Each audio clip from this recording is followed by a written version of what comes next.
नमस्कार मंडळी. Happy new year to all of you. आपण या व्हिडिओमध्ये सांगितल्याप्रमाणे मी पर्सनल इयर इन न्यूमरोलॉजी हे कसं असतं त्याबद्दल मी माहिती देणार आहे.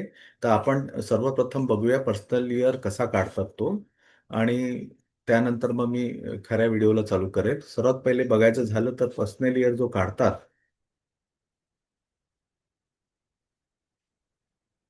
वैयक्तिक वर्ष पर्सनल इयर जन्मदिनांक. पर्सनल इयर कसं असतं माहिती आहे का? जन्मदिनांक प्लस जन्म महिना अधिक चालू कॅलेंडर वर्ष. उदाहरणार्थ जर तुमचा जन्म 15 जानेवारी रोजी झाला असेल आणि चालू वर्ष 2026, म्हणजे आपण आता करंट इयरचं धरूया 2026, तर गणना पुढील प्रमाणे होईल: 1 महिना 15 दिनांक म्हणजे 15 जानेवारी. तर 15 म्हणजे दिनांक, डेट आहे 15, महिना आहे 1 आणि वर्ष आहे 2026. तुमचा जन्म जरी 15 जानेवारी 2070ला, 1970ला झाला आहे, किंवा 15 जानेवारी 2000 मध्ये झाला आहे, पण तुम्हाला जेव्हा आपण पर्सनल इयर काढू तेव्हा तुम्हाला करंट इयरची बेरीज करायची आहे. तर यामध्ये सांगितल्याप्रमाणे 15 जानेवारी 2026, तर 1+5+1+2+0+2+6 म्हणजे 2042 होते. मग त्या 2042 जे आलेलं आहे त्याची पुन्हा बेरीज करायची, मग ती 8 होते. म्हणजे एकंदरीत 2026 हे वर्ष चा पर्सनल इयर, ज्याचा जन्म 15 जानेवारीला झालेला आहे कोणत्याही वर्षाच्या, त्याचा पर्सनल इयर 8 आहे. म्हणून 2026 साठी तुमचा वैयक्तिक वर्ष क्रमांक 8 असेल. थोडक्यात जन्मवर्षाऐवजी चालू वर्ष विचारात घेतले जाते. तर मला वाटतं हा पर्सनल इयर कसा काढतात ते तुम्हाला समजले असेल. आता आपण पर्सनल इयर काढल्यानंतर पर्सनल इयर काढल्यानंतर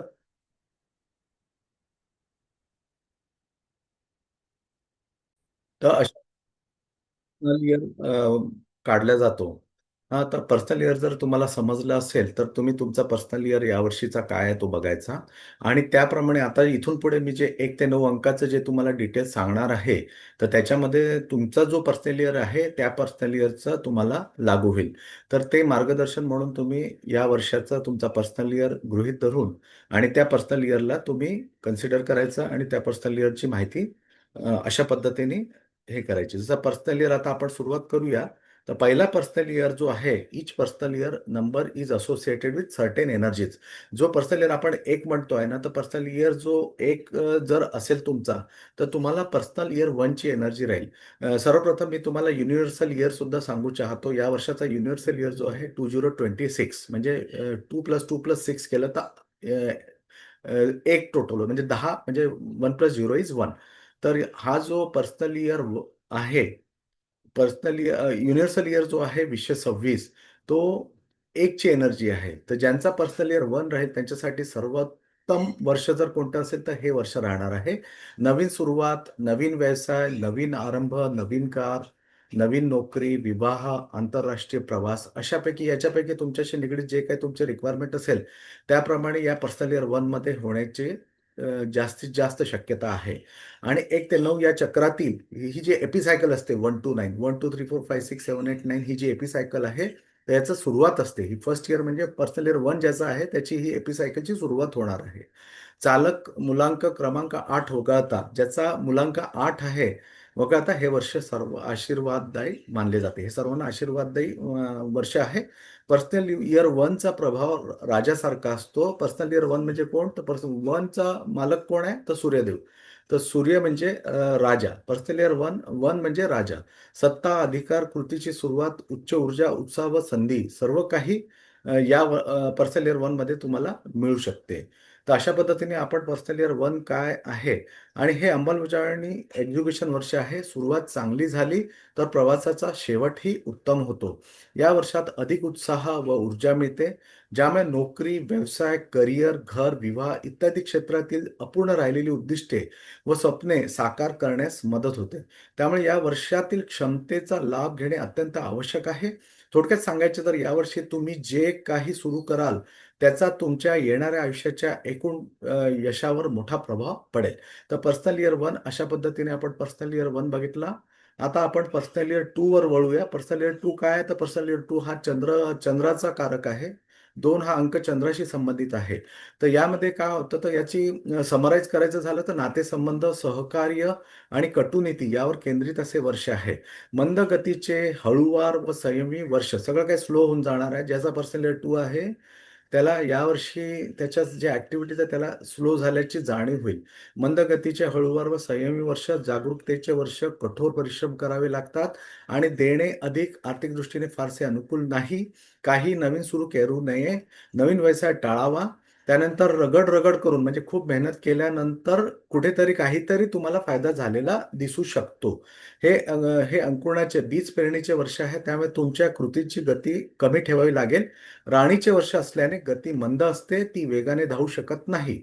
त्याच्यामुळे या वर्षाचा आपण सरळ साध्या भाषेत बोलायचं म्हणजे it's a slow progress, slow year. आरोग्य व मनाशी संबंधित समस्या, पाण्याशी निगडीत त्रास, स्त्रियांना आरोग्यविषयक अडचणी येऊ शकतात. मनोवृत्ती बदलणे, मूड स्विंग्स फार होतात या पर्सनल इयर 2 मध्ये आणि व्यक्ती भावनिक बनते. संयम बाळगा, ज्याची कोणालाच इच्छा नसते, पण यावर्षी तुम्हाला स्वतःला समजावं लागेल की तुम्हाला संयम बाळगावा लागेल. गोष्टी लवकर घडून आणण्याचा मोह होऊ शकतो, पण होणार नाही. हे वर्ष गोष्टीचे विश्लेषण करण्यासाठी आणि भूतकाळ व वर्तमानातील बाबी एकत्र करून स्थिर करण्यासाठी आहे. असे केल्यास वर्षाच्या शेवटी आपण अपेक्षित ठिकाणी पोहोचल्याचे जाणवेल. वर्षाच्या अखेरीस दुसऱ्या ग्रहाची म्हणजे गुरुची ऊर्जा वाहू लागेल. थोडक्यात काय होतं, पर्सनल इयर जेव्हा चालू होतो तो जानेवारी पासूनच त्याला जानेवारी मागील वर्षीच्या नोव्हेंबर डिसेंबर पासूनच तुम्हाला पुढील वर्षाच्या पर्सनल इयरचे बेनिफिट्स हळूहळू ग्रॅज्युअली स्टार्ट होतात. तर अशा पद्धतीने वर्षाच्या अखेरीस दुसऱ्या ग्रहाची म्हणजे आता पुढचा वर्ष पर्सनल इयर कोणता आहे तर 3 आहे. 3 हा कोणत्या ग्रहाशी संबंधित आहे? गुरुशी आहे. म्हणजे गुरुची ऊर्जा वाहू लागेल आणि आवश्यक प्रयत्नांची गती वाढू लागेल. म्हणजे तुम्हाला ऑक्टोबर नंतर कुठेतरी फायदा होताना दिसेल. पुढे जो आता आपण पर्सनल इयर 3 बघू, सर्जनशीलता, आत्म अभिव्यक्ती आणि सामाजिक उपक्रमाचे वर्ष. अधिक सर्जनशील, कठीण पण सर्जनशील वर्ष. भागीदारी टाळावी, नव्या भांडवली गुंतवणुकीपासून दूर राहावे. आपल्या दृष्टिकोनात सातत्य ठेवणे आवश्यक आहे. तसे न केल्यास हे वैयक्तिक वर्ष अपयश देऊ शकते. Personal year 3 is not mean for money. म्हणजे जो कोणी अपेक्षा करतो मी पर्सनल 3 मध्ये मला भरपूर पैसा मिळेल वगैरे, तर पर्सनल 3 हा गुरुचा कारक आहे. गुरुचा 3 अंक हा गुरुशी संबंधित आहे. त्यामुळे या अंकाशी संबंधित तुम्ही पैशाची अपेक्षा नाही करू शकत. तुम्ही जर मिळणार असेल तर मिळेल, पण 3 नंबरमध्ये पर्सनल इयर 3 मध्ये पैशाची अपेक्षा करणं योग्य नाही. मागील 2 वर्षांपूर्वी तुम्ही जे बीज पेरले असेल, तर त्याला अंकुर फुटू लागतो. याचा अर्थ विस्तार सुरू होत असल्याचे संकेत मिळतात. तर यामध्ये तुम्हाला विस्तार सुरू होण्याचे संकेत मिळतील. तसेच हे जे कोणी अंकशास्त्र, गूढविद्या, वास्तू, टॅरो, शिक्षण, ज्ञान, अध्यात्म व धर्म यासारख्या व्यवसायांचे वर्ष आहे. जे या फील्डमध्ये असतील त्यांना या क्षेत्रामध्ये ते प्रगती करू शकतात. या क्षेत्राशी संबंधित असाल तर उत्कृष्ट परिणाम मिळू शकतात. व्यवसाय, नोकरीतील वाढीव बाबत परिणाम व्यक्तीनुसार बदलू शकतात. स्वतःमध्ये गुंतवणूक करा. नक्कीच उद्याचे आयुष्य अधिक चांगले घडेल. तुम्ही याच्यामध्ये शिकण्यावर भर द्या. हे वर्ष अतिशय शिकण्यासाठी खूप चांगलं आहे. पर्सनल इयर 3 ज्याचं आहे त्याच्यासाठी. Now coming to personal year 4. जबाबदारी, कठोर परिश्रम, स्थैर्य आणि मजबूत पाया घालण्याचे वर्ष. कठोर परिश्रमाचे चांगले आर्थिक फळ मिळते. मेहनत आवश्यक आहे. अचानक चढ उतार येऊ शकतात. लक्ष केंद्रित ठेवणे गरजेचे आहे. वास्तववादी उद्दिष्टे ठरवा. मेहनतीनंतरच पैसा मिळतो. उत्पन्न सतत व सुरळीत नसते. आळशी व्यक्तीला काहीच मिळत नाही. आणि कठोर परिश्रम तरच परिणाम साध्य होतात. परिश्रम नाही तर परिणाम नाहीत किंवा कमी मिळतात. पर्सनल इयर 1, पर्सनल इयर 2 आणि पर्सनल इयर 3 मध्ये व्यवसाय, पेशा सुरू केला आहे तो बदलू नका. पर्सनल इयर 4चं सांगणं आहे की तुम्ही मागील वर्षात लास्ट शेवटच्या 3 वर्षामध्ये तुम्ही ज्या कोणत्या क्षेत्रात आहे, पर्सनल इयर 4 मध्ये तुम्ही त्या क्षेत्रात राहा. कोणी जॉब बदलीचा विचार करत असेल पर्सनल 4 मध्ये, तर त्यांनी शक्यतो खूप विचार करून करावा, अन्यथा प्रयत्न करू नये. नंतर आपण आता जाऊया पर्सनल इयर 5 वर. बदल, स्वातंत्र्य आणि साहसी उपक्रमाचे वर्ष. ज्याचा पर्सनल इयर 5 आहे त्याच्यासाठी बदल, स्वातंत्र्य आणि साहसी उपक्रमाचे वर्ष आहे. चांगले उत्कृष्ट वर्ष. अनेक संधी देणारे, करिअर, नोकरी, पैसा व घराबाबत आनंद मिळतो. प्रचंड क्षमता असलेले वर्ष. किरकोळ गोष्टी टाळा, कराल तर मिळेल हे तत्व लागू होते. मागील 4 वर्षात केलेल्या प्रयत्नांचे फळ देण्यासाठी हे वर्ष सज्ज असते. या वर्षात तुम्हाला त्याचे प्रतिफळ मिळते. हे बुधाचे वर्ष आहे. बुध सर्व ग्रहांशी सुसंगत व अनुकूल असतो. ज्याचा पर्सनल इयर 5 म्हणजे हा बुधाशी संबंधित आहे आणि बुधाचं कुणाशी पण शत्रुत्व नाही. त्यामुळे पर्सनल इयर 5 वाल्यांना हे वर्ष अतिशय चांगलं जाईल. प्रत्येकजण चांगल्या ते उत्कृष्ट अशा काहीतरी परिणामांची अपेक्षा करू शकतो. तुमच्या आवडीच्या क्षेत्रात अनपेक्षित लाभ होण्याची शक्यता आहे. त्यामुळे प्रयत्न करत राहा, प्रयत्नशील राहा. तुम्हाला पर्सनल इयर 5 वाल्यांना हे वर्ष अतिशय चांगलं जाण्याची आपण आशा करू शकतो. पर्सनल इयर 6 वर जाऊया. घर, कुटुंब, जबाबदाऱ्या आणि पालन पोषण यावर केंद्रित व असे वर्ष. चांगले वर्ष कुटुंब, अपत्य, घर व कौटुंबिक सुखासाठी अनुकूल. करिअरमध्ये प्रगती, नवीन अपत्याचे नियोजन असल्यास आधीच कळवावे. आशीर्वाददायी वर्ष हे शुक्राचार्याचे वर्ष आहे. फलदायी वर्ष, ऐश्वर्य व वैभवाचे, लक्झरी व ग्लॅमर वर्ष. मागील वर्षात विवाह न झाल्यास हे विवाहासाठी अतिशय उत्तम वर्ष आहे. पर्सनल इयर 6 मध्ये लोकांचे विवाह जुळण्याची शक्यता आहे. तसेच ज्यांना अपत्य प्राप्तीमध्ये अडचणी असतील तर बाळासाठी सुद्धा हे परिपूर्ण वर्ष आहे, ते प्रयत्न करू शकतात. नवीन कार किंवा घर घेण्यासाठी योग्य वर्ष. विद्यमान घराचे नूतनीकरण किंवा पुनर्बांधणीही करू शकता. नोकरी बदल, नोकरीतून व्यवसायाकडे वळणे, देश बदल आणि पदोन्नतीसाठी ही देखील हे अतिशय चांगले वर्ष मानले जाते. पर्सनल इयर 7 आत्मपरीक्षण, आध्यात्मिक वाढ आणि अंतर्गत विकासाचे वर्ष.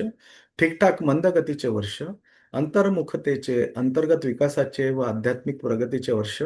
आपत्कालीन आंतरराष्ट्रीय प्रवास, पी-आर, शिक्षण, जागृती, साधना इत्यादींसाठी अनुकूल. स्वतःला विश्रांती द्या. अपूर्ण राहिलेल्या छंदाकडे व स्वप्नाकडे लक्ष द्या. स्वतःला नव्याने ऊर्जावान करा. ज्ञान, शहाणपण, अध्यात्म आणि गूढविद्या यावर भर देणारे वर्ष. नियोजन व विश्लेषणाचे वर्ष आहे. अंमलबजावणीसाठी योग्य नाही. जोखीम व नवीन सुरुवात टाळावी. तुमचा व्यवसाय, पैसा तुमच्या वैयक्तिक वर्षाशी सुसंगत असेल तर अपेक्षित.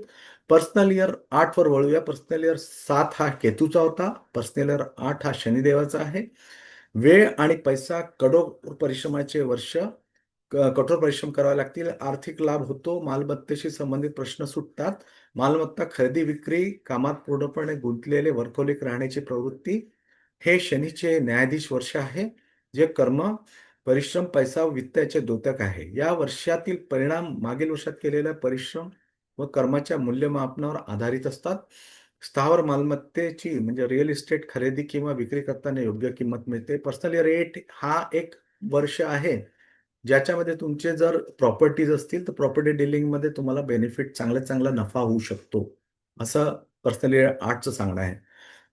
स्थावर मालमत्तेची रिअल इस्टेट खरेदी किंवा विक्री करताना योग्य किंमत मिळते. अधिकाधिक पैसा कमवण्यासाठी अनेक लोक यावर्षी अत्यंत मेहनतीचे काम करतात. विश्रांती घेणे व तणावमुक्त होणे आवश्यक आहे, अन्यथा किरकोळ किंवा गंभीर आरोग्य समस्या उद्भवू शकतात. म्हणून प्रत्येकाने, ज्याचा पर्सनल 8 आहे त्यांनी काळजी घ्यावी. जर एखाद्या व्यक्ती गुन्हेगार असेल आणि न्यायालयीन खटला सुरू असेल तर त्याला शिक्षा होऊन तुरुंगवास देखील होऊ शकतो. जर एखादी व्यक्ती, कारण हा न्यायप्रिय शनिदेवाचा वर्ष आहे, जर एखादी व्यक्ती तुरुंगात असेल, अडकलेली असेल तर तिला मुक्ती मिळू शकते. थोडक्यात सांगायचे तर कठोर परिश्रम केल्यास अपेक्षित परिणाम मिळतात.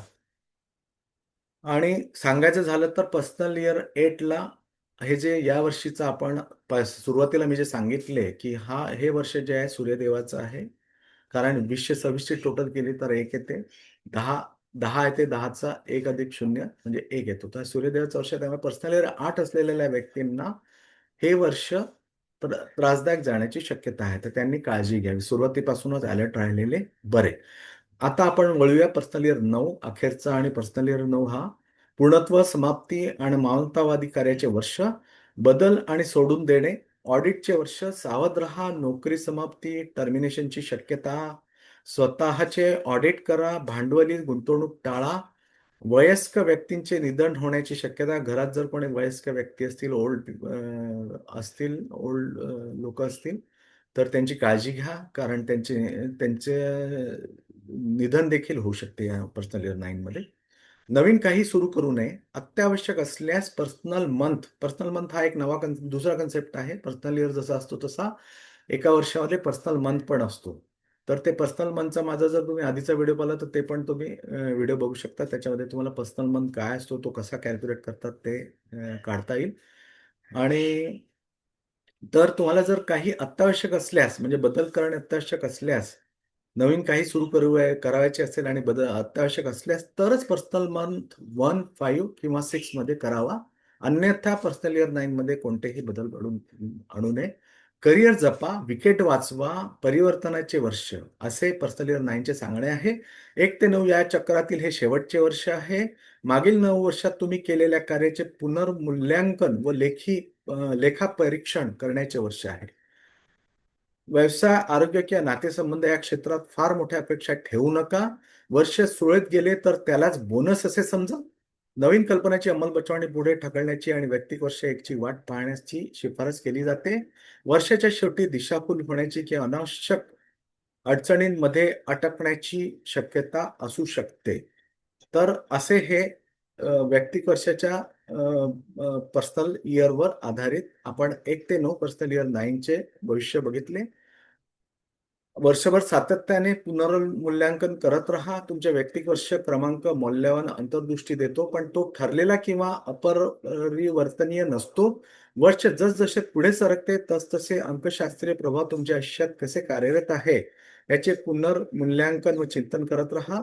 ऊर्जेमधील कोणतेही बदल किंवा चढ-उतार लक्षात घ्या आणि त्यानुसार तुमचा दृष्टिकोन व कृतीत आवश्यक ते बदल करा. अंकशास्त्र आपल्या आयुष्यात कार्यरत असलेल्या ऊर्जात्मक प्रभावांना समजून घेण्यासाठी एक चौकट देते आणि वैयक्तिक वर्षाची संकल्पना ही आत्मचिंतन व मार्गदर्शनासाठी उपयुक्त साधन ठरू शकते. तर थोडक्यात मला सांगायचे असे आहे की पर्सनल इयर प्रमाणे तुम्ही आता पर्सनल इयर कसा कॅल्क्युलेट करायचा ते आपण बघितले.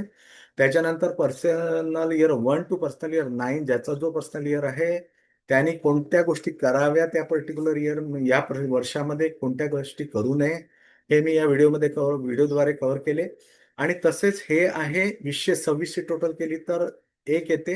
म्हणजे सूर्यदेवाचे वर्ष आहे, त्यामुळे सूर्यदेवाची आराधना करणे, सूर्याला अर्घ्य देणे, असे सूर्य एक नंबरचे जे उपाय आहेत ते माझ्या एका व्हिडिओमध्ये मी कव्हर केले. ते पुढे भागांमध्ये मी अजून एक व्हिडिओ टाकेन.